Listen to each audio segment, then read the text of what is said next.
Welcome back, so happy to see you again. And a couple of weeks ago I made some videos about non-neediness, which is the best productivity hack, power hack and happiness hack I've ever found. But I never went into detail in exactly how you can be non-needy starting right now. So in today's video I'll give you a good understanding of what non-neediness is, give you some examples on how non-neediness looks like, and also finish off with a step-by-step guide on how you can be non-needy right now. So first we want to define what neediness and non-neediness is. According to Google, when we need something, it is more than just a preference, but we cannot stand not having it. Non-neediness is therefore the opposite of that, when we are perfectly fine not having something or not getting rid of something that we don't like. And now you might say, Oscar, we do have real needs like air, water, food and shelter. And yes, that is correct. We need all of these at some point, especially air. But I would argue that if you happen to watch this right now,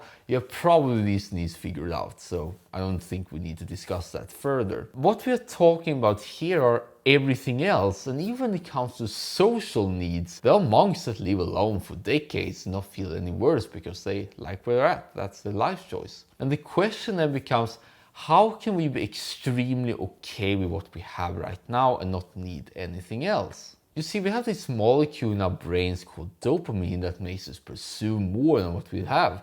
And there's this feeling of both hope and lack when we imagine something different and better.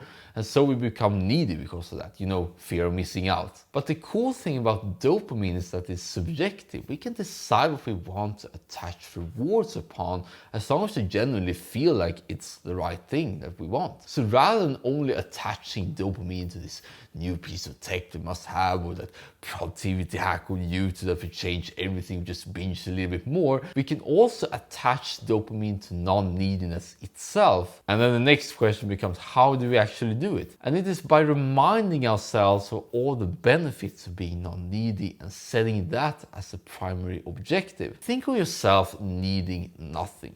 You cannot be controlled by other people because you don't need anything from them. You can also self-generate your own happiness because you don't need external events in order to be fulfilled. You can also be maximally productive since you do not need any special music, any special place, any special routines. And most of all, not need this constant guilt of needing to be on top of your game. When you're non-needy, you can just sit here and enjoy what happens for several hours, sort of earned it.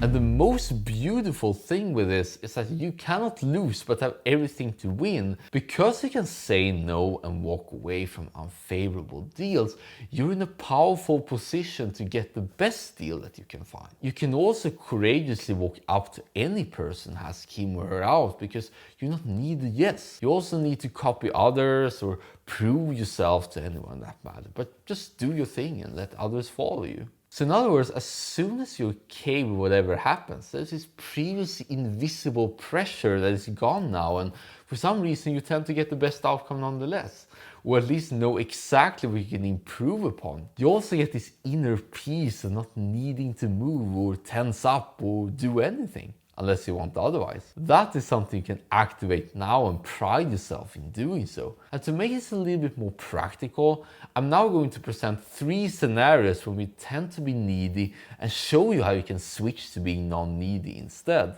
Let's say that you need to finish an assignment, but you just cannot make progress on it, while at the same time feeling like your entire reputation will collapse. You need it to be good and cannot stand it not good, or more likely miss the deadline. But to be non-needy, you see yourself having a failed or overdue assignment and accept it.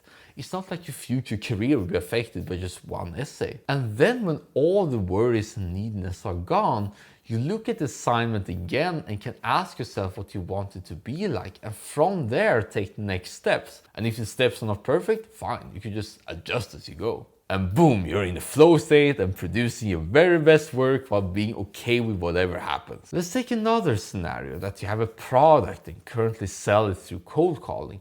The mere and likely possibility of people hanging up on you and calling you names is frightening, right? Or the more subtle signals of doubt and distrust from the prospect, although they want the solution you can offer. But to be non-needy, you see yourself getting no sales and being rejected 100 times and then accept that. You have a list after all, and it becomes a numbers game pretty quickly. And then when all the worries and neediness are gone, you check your phone and suddenly feel empathy for the other person. You also feel the conviction how you can help them and feel happy about him or her. And boom, you're doing calls after calls and seeing your bank account growing as well. The final scenario, let's say you walk along the street and you see a girl or guy that absolutely takes all your attention. You feel this subtle pull to move forward, but you also feel stressed. Should I go towards a stranger or not? What if I interrupt him? Or what if I come across as creepy and all that stuff? But to be non-needy, you see yourself being rejected somewhat awkwardly and accepted. Other people might have their headphones and not even hear your conversation, or more likely think about themselves anyway. And then when all the worries and neediness are gone, you suddenly feel this certainty to do this. There'll be more chances anyway, and the potential upside can be enormous and life-changing. And then you're right in front of the other person, giving a compliment and introducing yourself. And either you go separate ways or become closer for life. So as you've heard by now, non-neediness can be boiled down to a simple step-by-step formula according to that. First and most importantly, recognize whenever you're needy. It could be overthinking, avoidance, fear, tensing up your hands, and overall think that everything you have depends on that thing. And then ask yourself what happens if you do not get it, and visualize in detail some kind of negative visualization. And then accept what happens and pride yourself for living through that and extracting this valuable lesson. And by doing so, you attach dopamine to the negative outcome. It's sort of like, okay, I can do this, and this is going to make me stronger. And then you might notice that the pressure is lifted since there is no need to do something. And from there you can decide if you can still get it or being okay with where you are at right now. Either way, it's much easier to follow through. And all of that usually happens very quickly as long as you observe yourself and recognize whenever you behave somewhat needy in a given situation. And I hope you found great value out of this, but you don't need to.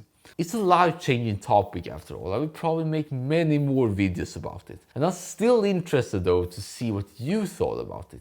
Do you feel more powerful now thanks to non-neediness? Until then, thank you so much for sticking around so far, and always remember that you're the most amazing human being alive.